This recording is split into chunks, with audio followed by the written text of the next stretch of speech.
What's up everyone, welcome back to a brand new video. Last time, we got to see some changes in the first part of Super.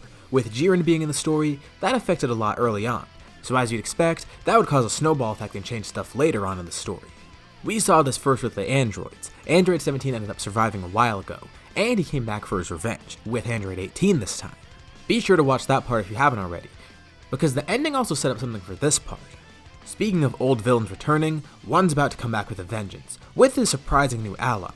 For this part, let's set a like goal of 3,000 likes. Once we hit that, I'll continue with another part of this series. Anyways, let's pick it from here. So as we saw with the last part, Moro was able to break Frieza out of prison. Why did he do this, you may ask? Well, at the moment, his magic isn't too strong. Sure, it's good enough, but if he actually wants to succeed and go through with his plans, he's gonna need some more muscle. But naturally, the two would be very suspicious of each other. They are both villains after all. It would be stupid to not be suspicious of the other. Not to mention the two did just meet each other. Really the only goal they had in common is that they wanted to escape prison together. But it turns out they do have more in common. They both want to get the Dragon Ball. Moro wants to restore his previous power, going back to his youth. And as for Frieza, he doesn't really care about immortality too much anymore, but the prospect of getting the Dragon Ball should be pretty fun. Not only does he get out of prison, but he actually gets another shot at getting this wish. Even if that may not be his main goal right now, it's a nice bonus. But as I mentioned, the two don't really share anything else in common, and they don't really trust each other. Actually, both plan to cross the other. While Frieza is a strong ally, Moro doesn't know if he could stay with him in the long run. He'll get the Galactic Patrol prisoners later on to help him. They're weak enough to be kept in check, but they're still strong enough to be of use, so not only are they loyal, but they are powerful. As for Frieza though, Moro's not too sure. He may be a loose cannon, so until he gets the rest of the prisoners out, this is the best he could do. And hey, maybe Frieza could be one of his first snacks, at least once he actually gets his wish.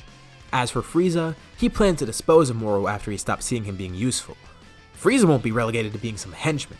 It's not befitting of what he truly is. He's an emperor. He needs to call the shots. He doesn't care about any of Moro's plans. He'll get the Dragon Balls for himself and then enact his revenge on other people, such as that Galactic Patrolman Jiren that he's been thinking about. By now, the Galactic Patrol would have noticed that a prisoner escaped.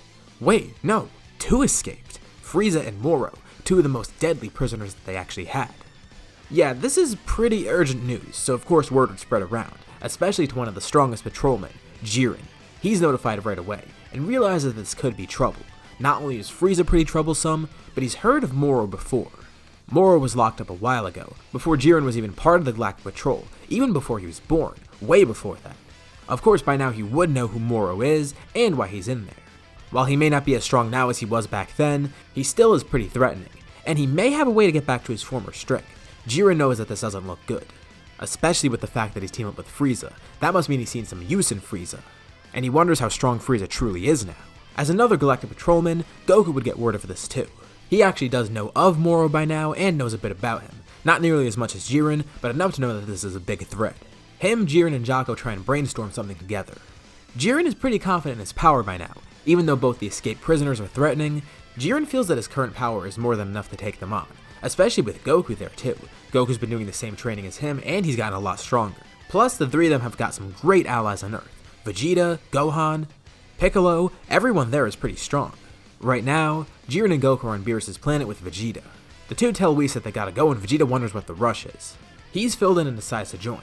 He wants to see who this Moro guy is if he's really that threatening. Not to mention since Frieza is involved, that kinda does make it more personal. Whis taxis them off the planet, and it just so happens that the closest Galactic Patrolman is one of them named Merus. Pure coincidence that he's the closest one that Whis could find. Nothing strange about him at all. Anywho, Goku and Jiren meet up with him. The two actually do know about him. This is the first time he's actually relevant in this what if, but considering how long both Jiren and Goku have been on the Galactic Patrol, they would definitely know who Merus is. Vegeta would be the only one left out of the loop, so they introduce him. Vegeta's surprised that he didn't hear about this guy before. Apparently he's one of the strongest Galactic Patrolmen, up there with Goku, Jiren, and Jaco. Goku even nudges Vegeta and whispers to him. There's something weird about him, but he can't quite put his finger on it. This guy's one of the newer patrolmen. He came in even after Goku did. He's only been there a few years, and even Jiren has grown suspicious about his power. Not that he's suspicious in terms of being a bad guy, it's just that he's hiding something, and no one really knows what. But hey, as long as they have him as a strong and smart ally, it should be good. They all fly off to Namek, ready to stop the villains. That seems to be the direction Moro is heading in, and immediately this looks bad. Jiren and the two Saiyans are having deja vu. Frieza going to Namek? Yeah, that's a recipe for disaster. As soon as they get there, they know they need to end this as quickly as possible. As they fly towards the planet, they see a weird glow coming off of it. Moro is actually absorbing all the energy from the planet and the people on there. The Galactic Patrolmen know that this is a bad sign. He's already started absorbing energy, meaning he's already grown stronger since he's escaped. Their ship lands on the planet, and immediately the 3 patrolmen and Vegeta seek out Moro. As they go over, they see the old magician standing there with the Emperor. Moro would have loved to fight these guys, and possibly even steal their energy, but he thinks it may be better to get this over with quickly. He tells Frieza to hold these guys off for now, as he goes to escape. Merus goes to chase Moro, telling Goku and Vegeta to come with him. Jiren offers to fight Frieza alone, not sure what he's hiding up his sleeve. The two face off once more, just like old times. Frieza hasn't been idle, he tells Jiren. In solitude, he has been training mentally, just like how he trained in Hell in the original story. And despite him being so small, he was still able to train occasionally, although it disgusted him. He only did it from time to time out of boredom and curiosity, eventually even being restrained because the Galactic Patrolman knew he may be a risk. But after all those years in prison, and after all that mental training, he's ready now. Not only is he stronger and free, but he's back to his normal size. With a new transformation up his sleeve, Frieza powers up, and Jiren watches on as he's coated in the yellow ki, glowing as his skin turns golden. This is Golden Frieza. Jiren's actually been impressed with the power. Frieza has definitely grown stronger, and this may be a good test of his strength. Jiren tells Frieza that he has been training with Beerus. He's gotten a lot stronger since their last meeting, probably much stronger than Frieza's gotten since then. He doesn't have any new transformations or tricks up his sleeve, just his pure strength and his techniques. This mention of Beerus actually intrigues Frieza. Interesting. He's been able to find the God of Destruction and started even training with him, or at least his angel. This actually kind of surprises Jiren. He didn't know that Frieza was aware of the God of Destruction. Frieza smirks, saying that he's actually met with him on a couple of occasions. Beerus knows Frieza? Jiren doesn't think he's hearing it right, and Frieza actually confirms this. What's more, he actually told Frieza to destroy planet Vegeta, the former home of Jiren's 2 monkey friends. Jiren can't believe what he's hearing. Does that mean that he may have also been involved in the destruction of his planet? Jiren doesn't know how to feel, but he does know one thing. He's starting to get angry, for more reason than one. Hearing that Beerus actually ordered the destruction of planet Vegeta is a pretty big deal. He's not sure if he should tell Goku and Vegeta. But he tells Frieza that there's one thing he should know. Jiren wasn't really fond of Beerus either. He actually planned on getting strong enough to surpass him and take his spot. Becoming the god of destruction of this universe, clearly the gods don't do their job here, and if Jiren became one, maybe this universe wouldn't have scum like Frieza. Jiren's coated in a red aura as he powers up, ready to clash with Frieza. Meanwhile, on another part of the planet, Goku and Vegeta are facing Moro. At first, the two do have an advantage, but once Moro starts absorbing their energy, he gets an upper hand. Merus tries to help, but he can only do so much without using his angel power.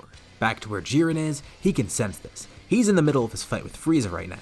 And although Frieza is stronger, it's not enough to face Jiren. For one, his new golden form has stamina issues, but also, Jiren's actually got a slight edge in power. It's not enough to make this a quick fight, but it's enough for Jiren to know that he'll win. But he senses trouble. Moro seems to be too much for everyone else to handle. So, for now, he's gonna have to leave Frieza to the side and actually go help them. Quickly, Jiren charges a large blast, hitting Frieza with the attack to hold him off. Launching the tyrant far away as Jiren retreats, going to help his friends. Moro's more of an issue right now. They could take on Frieza later. He's almost dead anyways, and was clearly just there as a distraction, which Jiren now realizes. But there's a loose end that they forgot to tie up, the Dragon Balls. Before they got on the planet, Frieza and Moro actually did get some, and as Moro leaves the 2 Saiyans for dead, he goes off to get some more, eventually encountering Jiren too. But by the time he gets there, it's too late. Moro tells Jiren that he already has the Dragon Balls. He has 3 with him at the moment, but Moro then lifts his fingers up and then from across the planet, 4 more fly in from where he placed them, ones that he previously found and hid somewhere. Jiren goes to attack the magician, but then he creates a barrier around himself, trying to summon Porunga. Jiren tries to break the barrier as Moro focuses on holding him off. Assuming that Jiren is the only threat there, Porunga is summoned, and now Moro could finally make his wish. Eating some of Jiren's energy is a snack too. Jiren struggles to get up, now injured, but as he gets up, he then sees a laser fly out of the sky, hitting Moro and piercing directly through his chest. Moro falls as well as his barrier, and weakly Jiren stands up, as he's then hit by an attack, although it's not as brutal. An injured Frieza descends from the sky, aiming to steal the wish. With Moro on the ground, he smiles, as he aims his hand at the magician, finishing him off. He thanks Moro for the help, but now he's done being a henchman. He looks over at Jiren just as happy, telling him he's gonna want to see this. He picks up the controller Moro was using, the one used to control Eska. Using this, he's able to translate a wish from Porunga. It turns out he has 3, but he only actually needs 1 wish. He doesn't care about the other 2. And it's a very simple wish. Make him immortal. Porunga grants the wish, and now Frieza is fully immortal. Jiren's angered. He thinks it may be finally over. They lost.